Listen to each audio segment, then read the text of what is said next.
going to ask maybe a little bit more personal kind of a thing here. One, when last time we spoke, you made a reference to seizures. Uh-huh. And if this is, I feel like you're pretty open with a lot of the stuff. So Oh yeah. if I'm going down a road you don't want me to go down, it's fine. But All good. I guess my curiosity was I've got a friend who has had that affliction, and clearly, she in her case was she didn't want anybody ever to know about it. Where it was kind of an embarrassment thing that she went through. She's older now, so she's figured out, how to live with it and gotten to deal with that much better. But there's still some limitations to what you can and can't do. Driving is a big no-no. That's a scary scenario. So for you, as a musician, as a somebody who goes on tour, somebody who interacts with people all the time, have you found ways to overcome it, embrace it, keep it in, show it off? I mean, how do you work with that? It's a combination of all of those things. I think. So I started having seizures when I was 14 or 15. And I got into a fight, got kicked in the head, and I got a massive concussion, and I got brain damage from that concussion. I continued to play sports. I played lacrosse and got knocked out a few times. And, there's that side of things where, there's just dumb things that happen. You just didn't know or whatever. And that happens. And, there's nothing wrong with that. But yeah, your friend who said they were embarrassed about it, it's like, of course, it's a moment where you lose consciousness, you lose control. And that's a really intimidating thing to have happen. Especially at a young age when you're just developing and you're trying to figure out, what makes you cool and like what makes girls like me and like all those things kind of who am I? And I'm growing now. I'm going through puberty and like everything's changing. And well, then I started having seizures and I couldn't really just pay attention to those things. I had to kind of figure out how to hide it and how to be okay and how to not be different. And even though I really wanted to be different, but not in that way. And so it was a scary time and it was really difficult, but ultimately,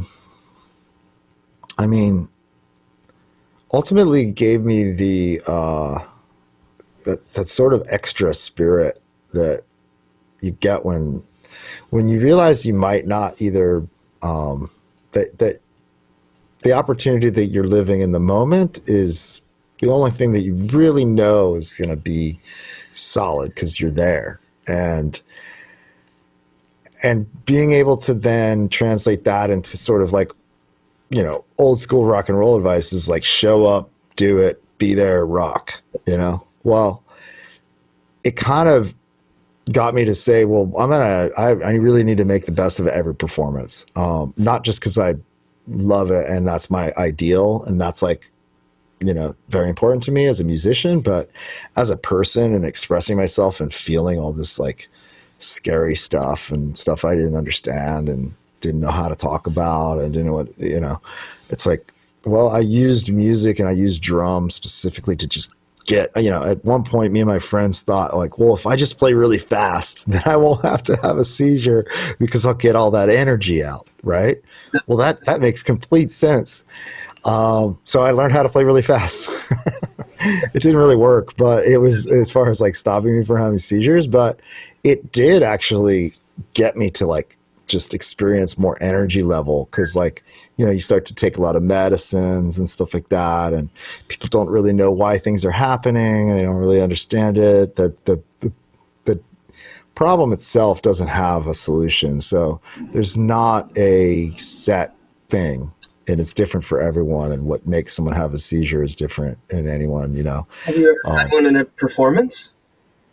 I've never had one in a performance. I've had a petit mal seizure, which is like the beginnings of one near the end of a performance. And I was able to keep focused on the music to be able to do that. And I've had moments where it's come on and like, I've been able to physically resist the the grand mal seizure from coming on, where you actually pass out and go away. But in a petit mal seizure, you have these momentary lapses of everything. And you're playing drums.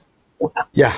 You're just like that. Yeah, I know. And the thing is that like wow. I think one thing that you got to understand about that is that like, first of all, you have incredible muscle memory. And I learned that a long time ago. And so, if you're doing stuff a lot, you can just do it. Your subconscious just lets you do it. You can just do it. You don't have to look at it. You don't think about it. You just do it. Right.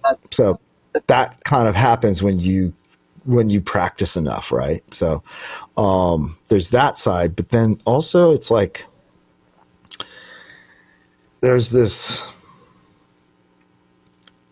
It's like it makes sense to me because like you start to slip out and you feel like you're not paying attention, right? So then you like you got to focus, and so you focus on what's happening in the moment and you just go with it instead of focusing on what could be happening in the near future, right? It's not happening right now. So my whole understanding of this disability is that you can feel it or you can try to exhaust it, right? So like physically exhausting it is one way. You can fuel it by mentally allowing it to happen, meaning like it's not necessarily something that you're going to be able to fight off, but you can breathe and you can relax and you can just, you can kind of fight through it. And it's intense, man. It's seeing my friend go through that and other people that have had it. It's quite scary. And, the fact that she was able to kind of maintain the ability to speak and give me direction during it when I witnessed this. Yeah. I mean, it's a thing. It's so intense and it's so scary. I mean, for people like, I consider myself really lucky because I don't have to experience it. Like it's scary on my side, but like the hardest, craziest part is I'm unconscious for that, and I wake up and I've got like I'm cut all over the place. Bruises, my nose broken, like whatever, all this stuff, broken ribs and all sorts of stuff. But like. You wake up and you see the faces of the people you love or the strangers who just showed you a lot of care and made sure you were okay. You see that and it sort of comes to you that like something happened and then, you sort of start realizing it and it ultimately the only thing I can truly do about it is to try to keep my stress level down, try to, when I get excited, try to utilize that excitement instead of like hiding from it. Cause I think you just store that energy and it just doesn't go anywhere. So it might start swirling around your head and you could have a seizure. So it's an electrical thing. It's a energy thing. I'm really sensitive to other people's energy. And so it's really important for me to get on good, solid footing with people, which, it's interesting because all of those things are really important to good mental health too. So I've learned a lot about that stuff and I think it's really important. I think it's super valid. Just as it associates to music and how you can use music to whether it's, whether you need to kind of distract yourself from those realities or whether it's you found that you can use it as a tool to make those things just feel easier. When they come up, you have to deal with it. And maybe music makes it, something you can actually use as an expression tool that could eventually heal you. I mean, I've been very fortunate and I've been able to, change my course and flip over the idea that I'm stuck on meds for my whole life. And I didn't really accept that. So I kind of experimented and tried different things and was able to, wean myself off meds after 25 years of being on them. So You gotta be honest, man. Overcoming the death of your father and the seizures. I mean, you are handling it. It's Yeah, I listen, I was homeless when I moved to Oakland, like for a little bit and different times throughout my life. And like when I first tried to get, go out on my own, I was like, I didn't know what I was doing. But I was so proud, like I didn't tell anybody. But I was totally homeless in Denver, living in my car at like age 18. My mom's like, don't tell that story, but it's important because it's not easy, and music isn't easy, and life isn't easy, and this whole thing is like really not easy. special. And if you can figure out how to like be okay with not easy, then you're going to be fine in music. To expect that it's going to be something different is a little bit tough, because it's just not. It's going to be hard, but it's the kind of hard that you really love. It's hard because you don't know what you're doing, but somebody's going to tell you, or you're going to learn. And maybe you didn't get that job that you wanted playing music for this thing, but that's going to teach you more than getting that job and being able to do it. It's like by people saying no to you and being like, okay, I got to work on this. And you know exactly what you got to do because you're smart and you know what to do and you know what your problem areas are. I mean, that's what it's all about. It's like, the moment that you can get over that mentally and say, I'm me, I'm gonna play my instrument, I'm gonna do what I do, and if that works for what this person wants, great.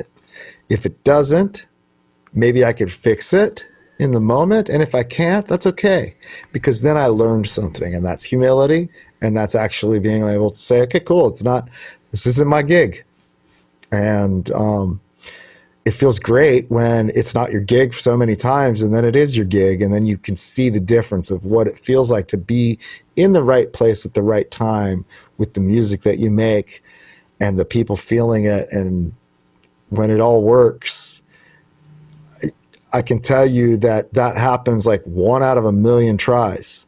And I've tried about 10 million times, so I've had about 10 good days. Meaning that those 10 shows or experiences were so off the charts of anything that I ever thought possible in myself, that small percentage of things gave me all the drive that it takes to get up every day and to try this again, Yeah, that's again. It's very moving and special to see that you've overcome so many of these kind of hardships. I've said this before. A lot of times, big heavy moments are sink or swim. They Yep. drag you down, or you find a way to get through them. I mean, when I used to teach fourth grade, and I did this thing with my students called the Artist of the Day. 15 minutes, like 3 days a week. And one of the artists that I told them about, which is one of my heroes, was Stevie Wonder. And I'm like, if you guys think you're having a hard day, just take a moment and imagine what it would be like to be poor, blind, and black in a city where being any one of those would have been brutal. And not only was this guy all three, but he came up with some of the most uplifting and powerful and inspirational art that the world has ever seen. Yep. Again, my hat's off to you. I commend you for being one. I think that the important thing with disabilities is that it's a disability, but it's that's compared to a normal person. I'm not sure how many normal people there really are out there, but what I can tell you is that everybody has something, and it's that something that might be really difficult, it might be really embarrassing, it might be really tough to deal with, and that's going to be the thing that's your music is going to be focused on.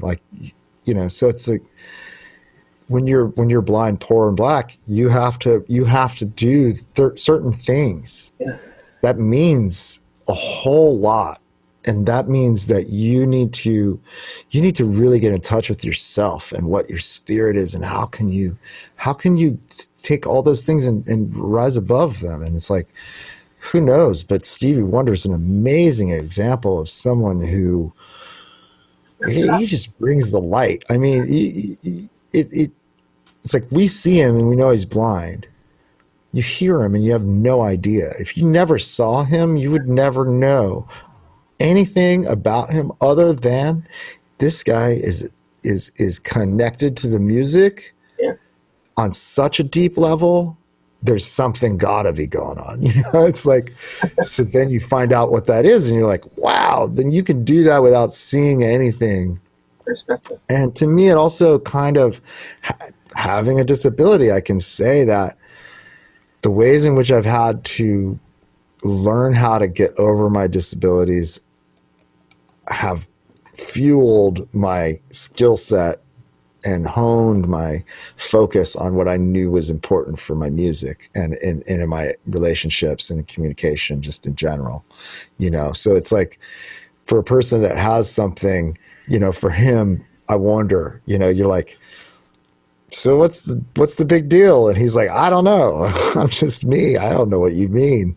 Like, I can't see. Okay. I don't know what it's like to see. I don't know. It's like, you start to wonder, like maybe not being able to see is an advantage, not a anything. It's like somebody, the first time I had to sign up for disability at one point in my life. And, quite honestly, before Beats Antique started, I was on disability and because I couldn't work and I couldn't drive anywhere. I couldn't go anywhere. I couldn't get my drums anywhere. I couldn't do anything. I went to school for this and I couldn't do it, except that I was in 6 bands and people had to help me do everything. And so it's like, no, I can do it. It's just weird. And so that means I have to go into a conversation with somebody who's like, I'm really inspired by your amazing playing. And I'll be like, cool, thanks.